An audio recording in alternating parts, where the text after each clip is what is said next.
Hello, my name is John Lee, and I'm the president of Alpha Training and Consulting. I have a true passion for helping students prepare for ASQ certification exams. I just love doing it. But today we're going to go over practice exam questions for the ASQ CQIA exam. That's Certified Quality Improvement Associate. It's a great certification there. We're getting those questions from the CQIA primer, which is published and distributed from Quality Council of Indiana. Talk about a great company, a great group of people to work with, and they have given us permission to use these questions in this video. So thank you very much, Quality Council of Indiana. And we actually use this primer in our class. We think that highly of it. And what we do is you take all our lectures and our exams, then at the end of class we have you review the primer and answer the questions at the end of each chapter, and we go over those questions like I'm going to go over them in this video. Again, we're just answering one or two questions from each chapter in this particular video. We go over all the questions in our actual class. If you're interested in the class, please go to www.asqcqia.com. Again, that's asqcqia.com, and I have, I think, over 10 videos in that website, embedded in that website. It answers every possible question you could have concerning the Quality Improvement Associate. So be sure and check that out if you have a chance. In the meantime, let's get started on those questions. Which of the following best describes machine capability? Machine capability, huh? The total variation of all cavities of a mold or spindles of an automatic assembly line. Way too specific. This is a very general question, very specific there on the answer. A is not the correct answer. The inherent variation of the machine. Yes. When you say machine capability, it's talking about the inherent variation. So I already know it has to be B. The total variation over a shift, no. B is more general than C. So if they're both correct, you'd throw out C. D, the variation in the short run of consecutively produced parts. No, too specific, and so it has to be B. I'm very confident on this one. Still look it up, but it is B. The first and most important quality planning step is doing what? Well, first you have to understand what you're trying to accomplish. Okay, so I already know that's what it's going to be about. Securing resources, defining the objective, yes. That's the first one right there. You must define what you want to accomplish. Defining the specifications, creating the flow chart. No, no doubt this one is B. That's what you should do first. When Deming encouraged the elimination of numerical quotas, he was emphasizing which of the following? Good workers already know what is expected? No. Not to sacrifice quality for quantity. That's what Deming was talking about when he said elimination of numerical quotas. Because everyone was trying to get their numbers out, whether it was good quality or poor quality, it didn't matter back in the day that he was there, and it's oftentimes the same today, to be quite frank with you. So B, I'm pretty sure is correct, that zero defects are unrealistic. No, that isn't what he was talking about. A detection system adds rework. No, Deming felt that if you inspection meant you didn't trust your processes. And so he said, create your processes, get them in control, make them capable, so capable that you don't feel a need to have to do 100% inspection. In fact, maybe perhaps eliminate inspection altogether was the ultimate goal. At least final inspection. Okay, so we already know this one is B, 3.1. Please be B. Yes, it is. I like to get started off on the right foot. That last chapter I got started off a little rough. I think I missed the second one. In describing the Duran trilogy, or quality trilogy, Dr. J.M. Duran often describes a parallel between this quality sequence and which of the following management processes? It says financial, production, auditing, and design engineering. Well, you have to understand that those early quality gurus were trying to break down the corporate barrier. There were no quality managers. They had quality inspectors, master inspectors, etc., but no quality managers, and they wanted to make this new wave of quality part of the corporate structure, which they eventually succeeded, but it was very difficult. So what do you think they compared quality to? It's all about money. And they knew if they could show that quality saved money, they could get into corporate America. So financial will be the correct answer. 3.2 is A. Yes, it is. I knew that one. To improve the effectiveness of the team's process. What are you improving the effectiveness of? The process, the team process. Upper management or steering committee is generally responsible for delegating reviews of team progress. Could be. Yeah. Keeping the quality improvement process on track. I don't know. Recording the behavior of team members. No, that's getting too much into the mud there. Completing assignments between meetings. No. So C and D are gone. Keeping the quality improvement process on track. Or delegating reviews of team process. They oftentimes review team progress in their management review meetings. So I'm not sure on this one. It's a little bit hair-splittish in my opinion. But I'm going to say keep the quality improvement process on track is more general also. So I'm going to say B, more encompassing. 4.3 is B. Yes, it is. Natural work team, share in common. What's a natural work team? Well, remember, form, storm, norm, perform. Perform is a natural work team. It doesn't need leaders. They're self-directed, everything else. So natural work teams share in common their attitudes and experiences. Not necessarily. Their motivation and training, maybe. I'm not throwing any of these away yet. Their involvement in the problem to be addressed. They're all involved. I like C better than I like A and B. So yeah, I like that because it shows they're working on a project. Okay, so I like C because it shows more effectiveness. So A and B are out of there. They're concerned about the large issues of the organization. No, they're usually on teams. That's why they call them work teams.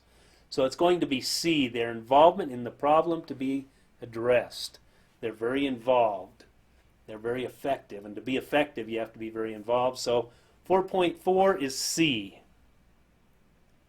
That is correct. Which one of the following is the most important factor when problem solving in team meetings? Most important in team meetings. Brainstorming is definitely important in solving problems. Use the cause and effect method. No, cause and effect method is used in brainstorming, but brainstorming is much more broad, so A beats out B. Getting management opinions about details. No, they don't have time to give you information on details all the time. That's why they hired you. So C is out of there. Getting the facts about a problem. Whoa. So it's either A or D for sure, and I'm leaning towards D because you have to have facts. Brainstorming is used to get facts, but if you use brainstorming and you don't get facts, then it's not going to do you any good. And because of that logic, I'm going with D. 5.2 is D. Yes, it is. Excessive conflict within a work team. This will be an easy one. I know ASQ does not like conflict. Has a negative effect on team members and should be avoided. So it's a negative. Looking for a negative. This is a negative. Has a positive effect? No, because ASQ doesn't like conflict. Most often results in win-win. No, that's a positive. The correct answer is going to be a negative. Allow team members to thrive and participate. No, there's only one negative here.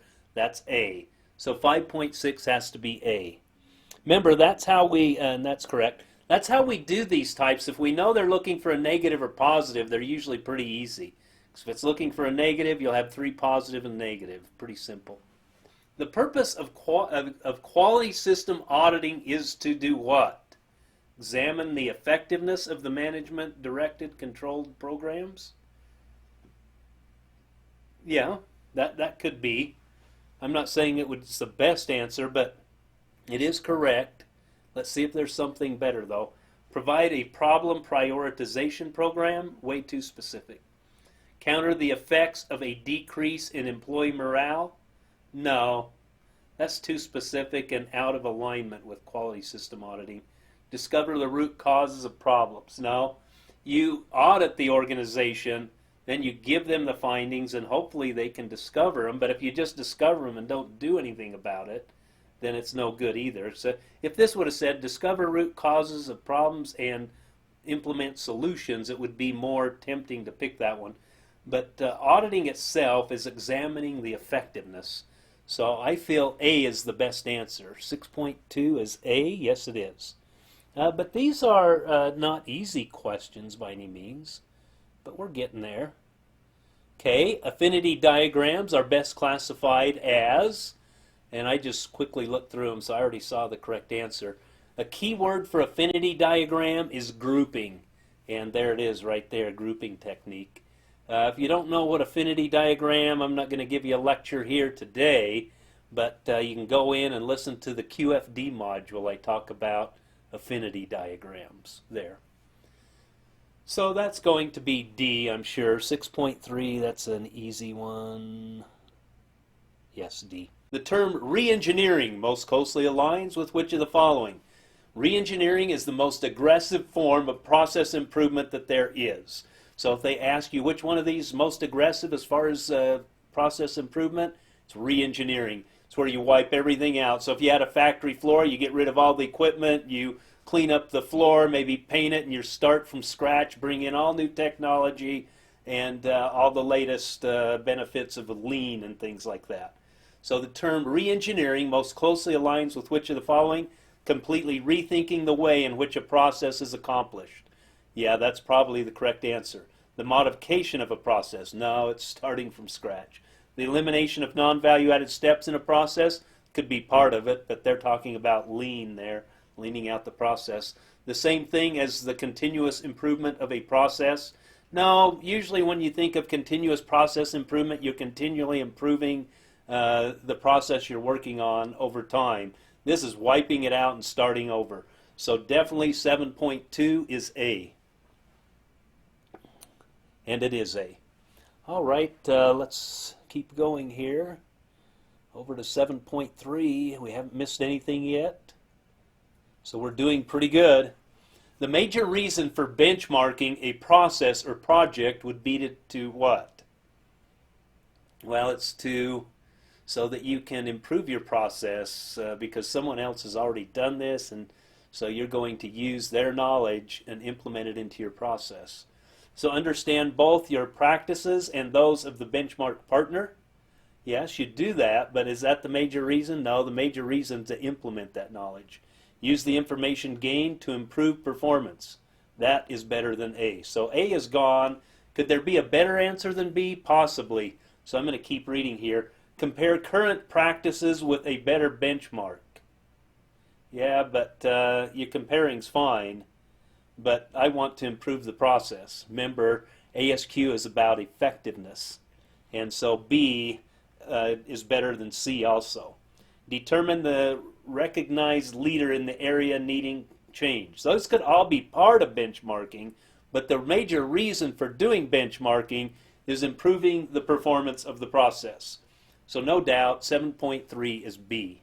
8.2, if 87 data observations from a process were to be plotted on a histogram, the rule of thumb would suggest using which number of intervals across the range of the data?